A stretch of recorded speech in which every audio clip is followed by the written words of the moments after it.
मैंने अपने आप को ये बोलना बंद कर दिया है कि money can't buy happiness. Honestly मेरा फिलॉसफी ये है कि money definitely buys happiness because money can buy comfort और कंफर्ट लीड्स टू हैप्पीनेस। आप जितना ज्यादा लाइफ में कंफर्टेबल होंगे उतने ज्यादा आप खुश रहेंगे और कंफर्ट आप तभी खरीद सकते हो जब आपके पास पैसे होंगे। अगर मैं आपको दो ऑप्शन दूं, ऑप्शन 1 जहां पर मैं आपको 1 करोड़ रुपए अभी आपको दे दूं या फिर आप मेरे से 1 रुपए अभी ले लीजिए। आई नो ये बहुत ही स्टूपिड क्वेश्चन है लेकिन यहाँ पे थोड़ा ट्विस्ट लेके आते हैं। ऑप्शन 2 में एक यूनिक चीज ये है कि आप अभी मेरे से 1 रुपए ले लीजिए लेकिन हर दूसरे दिन वो पैसे डबल हो जाएंगे। तो फिर से मैं आपसे पूछता हूँ ऑप्शन 1 या ऑप्शन 2, जल्दी से कमेंट कर दीजिए। अगर आपने ऑप्शन 1 चूज किया है तो ये बिल्कुल भी खराब डिसीजन नहीं है क्योंकि एक बार में 1 करोड़ रुपए मिल रहे हैं तो हर कोई चाहेगा कि मैं इसी को चूज करूं। लेकिन चलिए ये देखते हैं कि अगर किसी ने ऑप्शन 2 चूज किया होता तो मुझे कितने देने पड़ते उसे। तो पहला दिन आपको मिलता 1 रुपए, दूसरे दिन 2 रुपए, तीसरे दिन 4 रुपए, चौथे दिन 8 रुपए, पांचवें दिन 16 रुपए, छठे दिन 32 रुपए, सातवें दिन 64 रुपए, आठवें दिन 128 रुपए, नौवें दिन 256 रुपए और 10वें दिन 512 रुपए। 10वें दिन को हो सकता है कि बहुत रिग्रेट करो कि यार मैंने कौन सा ऑप्शन चूज कर लिया, लेकिन थोड़ा पेशेंस रखिए, देखिए अभी क्या मैजिक होने वाला है। 11th डे को आपका पहला 1000 रुपए बने हैं, 12th डे को 2000 रुपए, ऐसे करते करते तो डे नंबर 20 में आपको पैसे मिले हैं 5 लाख रुपए। पर यहां पर भी आप शायद उतने सेटिस्फाइड नहीं होगे कंपेयर टू ऑप्शन ए से। तो चलिए इसे कंटिन्यू करते हैं। 21st डे को आपने 10 लाख रुपए बना लिए हैं, 22nd डे को 20 लाख रुपए, 23rd डे को 41 लाख रुपए, 24th डे को 80 लाख रुपए, 25th डे को 1 करोड़ 60 लाख रुपए, 26th डे को 3 करोड़ 35 लाख रुपए, 27th डे को 6 crore 70 lakh rupees, 28th day को 13 crore 42 lakh rupees, 29th day को ऑलमोस्ट 26 करोड़ 84 लाख रुपीस और डे नंबर 30 को आपको मिले हैं 53 करोड़। तो ये जो आपने देखा इसी को कहते हैं पावर ऑफ कंपाउंडिंग। और इस वीडियो में मैं आपको यही बताऊंगा कि जब आपका नेटवर्थ 1 करोड़ रुपए का हो जाएगा उसके बाद ये जो कंपाउंडिंग का प्रोसेस है वो मैजिक की तरह आपके नेटवर्थ को बहुत तेजी से बढ़ा देगा। तो चलिए बेसिक से शुरू करते हैं। नेटवर्थ का मतलब होता है total assets minus total liabilities. जैसा कि ये एक टेम्पलेट है, इसे चाहे तो आप परचेज भी कर सकते हैं, डिस्क्रिप्शन में इसका लिंक दिया हुआ है। तो यहाँ पर मान लेते हैं कि आपके सेविंग्स अकाउंट में है 3 लाख रुपए, आपका कोई करंट अकाउंट नहीं है, आपने फिक्स डिपॉजिट में 5 लाख रुपए इन्वेस्ट किए हैं, आपने कोई भी आरडी नहीं किया है, म्यूचुअल फंड्स में आपने करीब 7 लाख रुपए इन्वेस्ट किए हैं, पीपीएफ में आपने इन्वेस्ट नहीं किया है, स्टॉक्स में आपने 10 लाख रुपए इन्वेस्ट किए हैं, बॉन्ड्स में आपने कोई इन्वेस्टमेंट नहीं किया है, अदर इन्वेस्टमेंट्स में आपने अपने दोस्त को लोन दिया है करीब 2 लाख रुपए का, और आपने जितने भी प्रॉपर्टीज में इन्वेस्ट किया है चाहे वो कमर्शियल हो या फिर जहां पे आप रहते हो उसकी वैल्यू है करीब 1 करोड़ रुपए की। तो आपका जो टोटल एसेट है वो करीब 1 करोड़ 27 लाख रुपए का है। चलिए आप देखते हैं कुछ लाइबिलिटीज के बारे में। मान लेते हैं कि आपके ऊपर होम लोन है करीब 25 लाख रुपए का, आपके ऊपर कार लोन है ऑलमोस्ट 5 लाख रुपए का, बाइक लोन है 1 लाख रुपए का, पर्सनल लोन कुछ भी नहीं है, बिजनेस लोन है 10 लाख रुपए का, फैमिली लोन आपके ऊपर है 3 लाख रुपए का, फ्रेंड से आपने कोई पैसे उधार नहीं लिए हैं और ना ही आपके ऊपर कोई दूसरा लोन्स है। तो आपका जो टोटल लाइबिलिटीज निकला वो करीब 44 लाख रुपीस का निकला है। तो यहाँ आप देख सकते हैं आपका जो नेटवर्थ है वो करीब 83 लाख रुपीस का है। बहुत लोग सोचते हैं कि उनका जो नेटवर्थ है वो ये नंबर है, लेकिन वो आपका टोटल एसेट्स है। जब तक कि आप अपने लाइबिलिटीज से उसे माइनस नहीं करोगे आपका नेटवर्थ नहीं निकलेगा। तो अगर आपको खुद का नेटवर्थ नहीं पता है तो किसी संडे को टाइम निकाल के ये कैलकुलेट जरूर कर लीजिए। तो इस वीडियो का जो मेन टॉपिक है कि अगर आप अपना नेटवर्थ को 1 करोड़ रुपए तक लेके आ जाएंगे, जो कि इजी नहीं होने वाला है, उसके बाद आपकी लाइफ बहुत इजी हो जाएगी। लेकिन जो पहला 1 करोड़ रुपए है बनाना वो आपकी लाइफ का सबसे डिफिकल्ट होने वाला है, क्योंकि अगर हम इंडिया की एवरेज इनकम देखें तो वो है ऑलमोस्ट $2700, यानी साल का अप्रोक्सीमेटली 2,30,000 रुपए एक एवरेज इंडियन कमाता है। मंथली मान लेते हैं ऑलमोस्ट 20,000 रुपए। तो अगर किसी की मंथली सैलरी है 20,000 रुपए तो चलिए देखते हैं उसको कितना टाइम लगेगा 1 करोड़ रुपए जमा करने में। तो मैं यहाँ पे टोटल मंथली इनकम डालता हूँ 20,000 रुपए।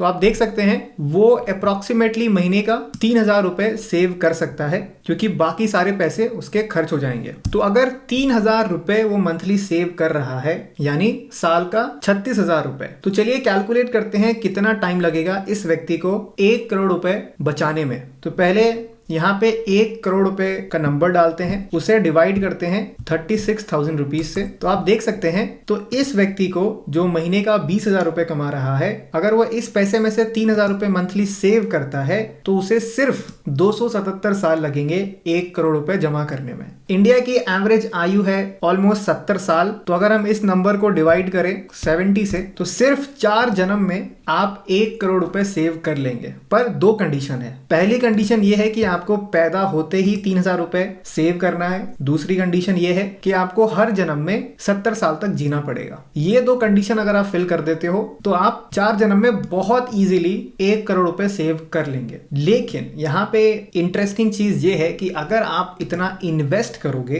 तो इससे बहुत कम टाइम लगेगा। चलिए देखते हैं कितना टाइम लगेगा अगर आप महीने का 3,000 रुपए इन्वेस्ट करते हैं। तो यहाँ मैंने मंथली इन्वेस्टमेंट किया है 3,000 रुपए और रेट ऑफ रिटर्न हम मानते हैं 15% का, जो कि काफी ज्यादा है, पर कैलकुलेशन के लिए यहाँ पे 15% का रखते हैं हम। तो ऑलमोस्ट आप 25-26 साल में 1 करोड़ रुपए का नेटवर्थ बना लेंगे। तो यही है पावर ऑफ इन्वेस्टमेंट, जहां पर इसमें आपको 4 जन्म लगेंगे, यहाँ पे सिर्फ आपको 26 साल लगेंगे। तो यहाँ पे आपके लिए लेसन ये है कि अगर आप सिर्फ सेव करते हैं तो ये बिल्कुल भी राइट स्ट्रैटेजी नहीं है, क्योंकि सेविंग से पैसे ग्रो नहीं होते हैं जब तक कि आप उसे इन्वेस्ट ना करो। थोड़ा बहुत रिस्क आपको लाइफ में लेना ही पड़ेगा। तो आप में से बहुत लोगों के मन में ये क्वेश्चन आ रहा होगा कि ये जो नंबर है, ये 3,000 रुपए कहां से आया है और ये कौन सा टेम्पलेट आप यूज कर रहे हैं। तो ये मेरा एक खुद का टेम्पलेट बनाया हुआ है जिसे मैं फॉलो करता हूं, और उसका ये एक शीट है जो है 75-10-15 रूल। इसमें आप 75% नेसेसिटी की चीजों में खर्च करते हैं, 10% आप स्ट्रेस फ्री स्पेंडिंग करते हैं, 15% आप पैसे बचाते हैं या इन्वेस्ट करते हैं। और यहाँ पे आप देख रहे हैं लोन EMI का भी ऑप्शन है। तो बेसिकली ये मैंने खुद का कस्टमाइजेशन किया है। तो मैं 70-10-15-5 रूल को भी फॉलो करता हूँ, जिसमें 5% जो है वो कितना मैं EMI अफोर्ड कर सकता हूँ अपने इनकम के साथ। इस टेम्पलेट की सबसे अच्छी बात ये है कि ये आपका पर्सनल फाइनेंस मैनेजमेंट सिस्टम है ये, यानी एक ही टेम्पलेट में सब कुछ कैलकुलेट कर सकते हो। यहाँ पे मैं एग्जांपल के लिए आपको शो करता हूँ। तो पहला जो शीट है वो है जर्नल। यहाँ पे आपको जर्नल एंट्री करनी है। फॉर एग्जांपल 1 अगस्त को आपको सैलरी मिली है, तो यहाँ पे आप वो मेंशन कर सकते हो,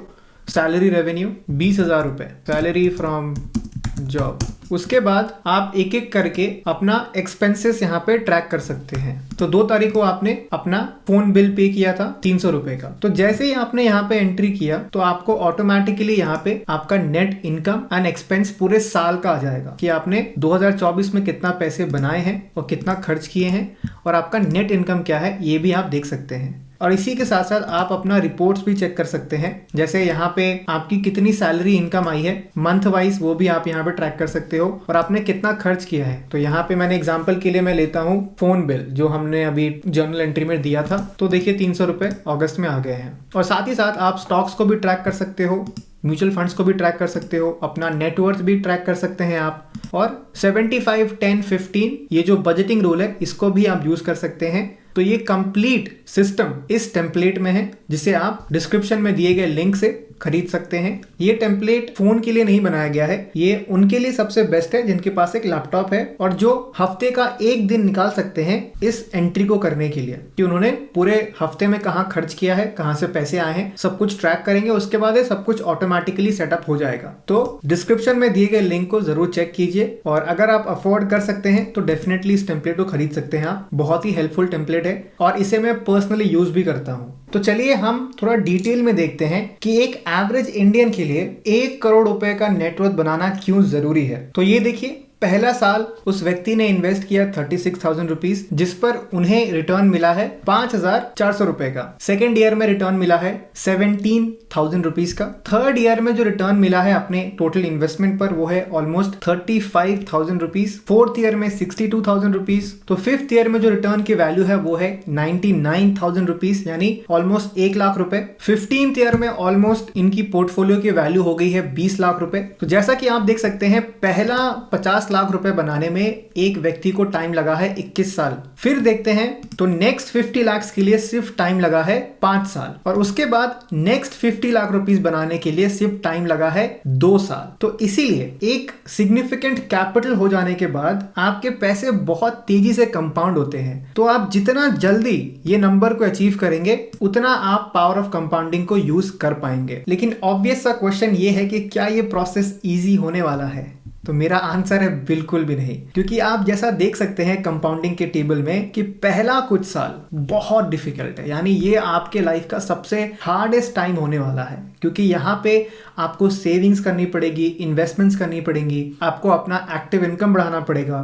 तो ये काफी टाइम टेकिंग प्रोसेस है। मेन पॉइंट यही है कि your first 1 crore is the hardest, the next few crore are the easiest. पहला 1 करोड़ बनाने के लिए आपकी जान निकल जाएगी, लेकिन जो नेक्स्ट कपल ऑफ करोड़ हैं उसके लिए आपको उतनी मेहनत नहीं करनी पड़ेगी। चार्ली मुंगर ने भी एक कहा है कि the first 100K is a, यानी पहला $1 लाख, यानी ये यूएस की बात कर रहे हैं, ये बहुत डिफिकल्ट है। वो ये कहते हैं कि सब कुछ छोड़ के पहले $1 लाख बना लो। उसके लिए चाहे आपको हर जगह पैदल जाना पड़े या फिर खाने में कंजूसी करनी पड़े, जितना सैक्रिफाइस करना है करके एटलीस्ट $1 लाख बना लो। उसके बाद ये जो गेम है वो काफी इजी हो जाएगा आपके लिए। तो यहाँ पे 2 सबसे इंपॉर्टेंट लर्निंग्स है हम सभी के लिए। पहला है capital base is really important, क्योंकि सिंपल लॉजिक यही है कि आप पैसे से पैसे कमाते हैं, इसीलिए अमीर लोगों के पास एक अनफेयर एडवांटेज होता है, क्योंकि उनके पास ज्यादा कैपिटल रहता है तो वो ज्यादा इन्वेस्ट करते हैं और उससे उनको ज्यादा रिटर्न्स भी मिलता है। तो सिंपल सा लॉजिक है, it's easier to make more money when you have more money. दूसरा लर्निंग है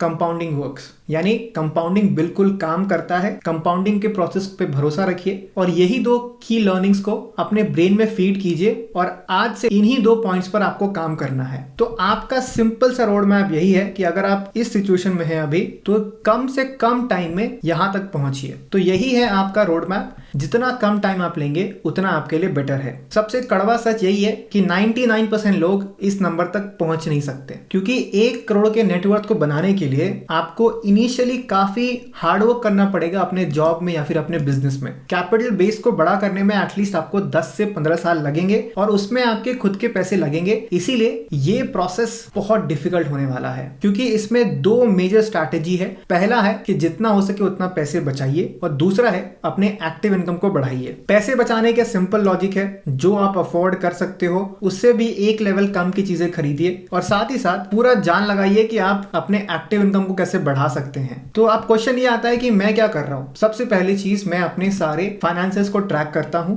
जिसके लिए मैं इस शीट को यूज भी करता हूं, क्योंकि आप अभी किस सिचुएशन में हैं ये जानना बहुत जरूरी है। तभी आप अपना रोड मैप बना सकते हैं कि आपको कितनी हार्डवर्क करनी पड़ेगी उस लेवल तक पहुंचने के लिए। दूसरी चीज जो मैं फोकस कर रहा हूं वो मैं अपनी एक्टिव इनकम को बढ़ाने पर, कि कैसे मैं अपना एक्टिव इनकम बढ़ा सकूं। पैसिव इनकम होना बहुत जरूरी है, लेकिन पैसिव इनकम बिल्ड करने में भी आपके एक्टिव इनकम लगते हैं, इसीलिए मेरा फोकस अभी इस पर है। साथ ही साथ मैं स्टॉक मार्केट में काफी इन्वेस्ट कर रहा हूं। आप भी चाहें तो स्टॉक मार्केट में इन्वेस्ट कीजिए, डायरेक्टली या इनडायरेक्टली। और सबसे ज्यादा जरूरी है कि नए स्किल सीखिए। यहाँ पर बहुत सारे लोग गलती क्या करते हैं, अगर उनका गोल है कि मुझे 1 करोड़ का नेटवर्थ बनाना है, तो आप मुझे बताइए कि उनके लिए क्या ज्यादा यूजफुल है, गिटार सीखना या फिर कुछ फाइनेंस की कोर्सेज करना। तो स्किल्स आपको वो सीखनी चाहिए जो आपको हेल्प करने वाला है अपने इनकम को बढ़ाने में। हॉबीज वाले स्किल्स आप बाद में सीखना, लेकिन फिलहाल अगर आप इस जर्नी में हैं तो ऐसे स्किल सीखिए जो आपके काम आने वाले हैं। मेजरली मैं ये 4 चीजें कर रहा हूं,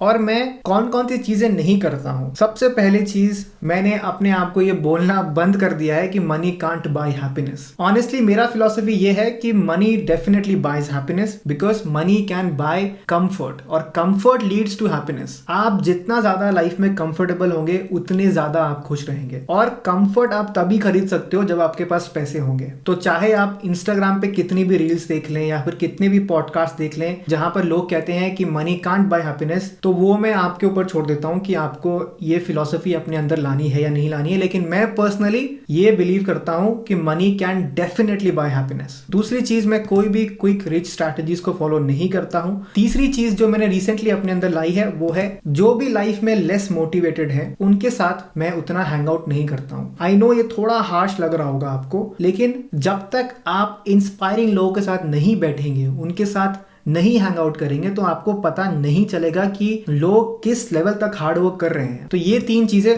मैं नहीं करता हूं। तो आप भी मुझे कमेंट सेक्शन में बता सकते हैं कि आपने कौन कौन सी नई माइंडसेट डेवलप की है जो आपको हेल्प कर रहा है अपने फाइनेंशियल फ्रीडम तक पहुंचने के लिए। मैं आपके सारे कमेंट्स पढ़ूंगा। तो मेरा आपसे लास्ट और सबसे इंपॉर्टेंट मैसेज ये रहेगा कि फाइनेंशियल फ्रीडम या फिर 1 करोड़ का नेटवर्थ बनाना आसान नहीं है। इस नंबर को अचीव करने के लिए आपको एक डिफरेंट आदमी बनना पड़ेगा, अपने आप को बहुत इवॉल्व करना पड़ेगा। अगर आप अपने आप को अपग्रेड नहीं करेंगे तो ये प्रोसेस बहुत डिले हो जाएगा। लेकिन अगर आप राइट स्ट्रैटेजीज यूज करेंगे और डेफिनेटली आप ये नंबर अचीव कर लेंगे।